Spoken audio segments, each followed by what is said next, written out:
എന്താ എപ്പോഴും ഈ ഫോൺ പിടിച്ചോണ്ടങ്ങ് ഇരുന്നാ മതിയല്ലോ, ബാക്കിയുള്ളവരുടെ കാര്യം ഒന്നും അറിയണ്ടല്ലോ. ഞാൻ പിന്നെ എന്തോ വേണ്ടേ? ഈ ഫോൺ ഉണ്ടല്ലോ, ഇത് എറിഞ്ഞ് പൊട്ടിച്ച എന്റെ പ്രശ്നം തീരുമെന്ന് എനിക്ക് അതെങ്ങനെ തോന്നുന്നു. പ്രശ്നം തീരുന്നേ?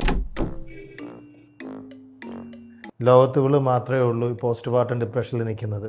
എനിക്കറിയില്ല, എൻ്റെ അമ്മ, അനിയത്തി എല്ലാവരും പ്രസവിച്ച ആൾക്കാരാണ്. ഇവർക്ക് മാത്രം എന്താ എങ്ങനെയെന്ന് എനിക്ക് മനസ്സിലാവണില്ല. നമുക്ക് ഈ പോസ്റ്റ് പാർട്ടം ഡിപ്രഷനെ കുറിച്ച് പറയുമ്പോൾ ഒരു പോസിറ്റീവ് ആയിട്ടുള്ള കാര്യം എന്താണെന്ന് വെച്ചാൽ, മുൻപത്തെ തലമുറയിലുള്ള അമ്മമാരെക്കാൾ അപേക്ഷിച്ച് നോക്കുകയാണെങ്കിൽ നമുക്ക് ഇന്നത്തെ തലമുറയിലുള്ള അമ്മമാർ ഈ പോസ്റ്റ് പാർട്ടം ഡിപ്രഷനെ കുറിച്ചാണെങ്കിലും ഇത് കാരണം ഉണ്ടാകുന്ന ബുദ്ധിമുട്ടുകളെ കുറിച്ചാണെങ്കിലും ഓപ്പണായിട്ട് സംസാരിക്കാൻ റെഡി ആവുന്നുണ്ട്. പക്ഷേ ഇതിൽ നമ്മുടെ സൊസൈറ്റിക്ക് ഈ ഒരു പോസ്റ്റ് പാർട്ടം ഡിപ്രഷനോടുള്ള അപ്രോച്ച് കുറച്ചും കൂടെ മാറാനുണ്ട്. നമ്മൾ യൂഷ്വലി OPയിൽ ഇരിക്കുന്ന സമയത്ത് പേഷ്യൻസ് വന്ന് പറയുന്നത് കേൾക്കാം. അതായത് പോസ്റ്റ് പാർട്ടം ഡിപ്രഷനെ കുറിച്ച് പറയുകയാണെങ്കിൽ യൂഷ്വലി കേട്ട് വരുന്ന ചോദ്യങ്ങൾ എന്താണെന്ന് വെച്ച് കഴിഞ്ഞാൽ, നീയാണോ ലോകത്ത് ആദ്യമായിട്ട് പ്രസവിക്കുന്നത്? നമ്മളും പ്രസവിച്ചിട്ടില്ലേ? നമുക്കൊന്നും ഈ ബുദ്ധിമുട്ടുണ്ടായിരുന്നില്ലല്ലോ. അപ്പോൾ നമ്മൾ ആ ഒരു സാഹചര്യത്തിൽ അനുഭവിക്കുന്ന മാനസികമായിട്ടുള്ള വിഷമത്തിനെക്കാട്ടും വളരെ കൂടുതലാണ് ഇങ്ങനെയുള്ള റെസ്പോൺസുകൾ കേൾക്കുമ്പോൾ ഉണ്ടാകുന്ന വിഷമം.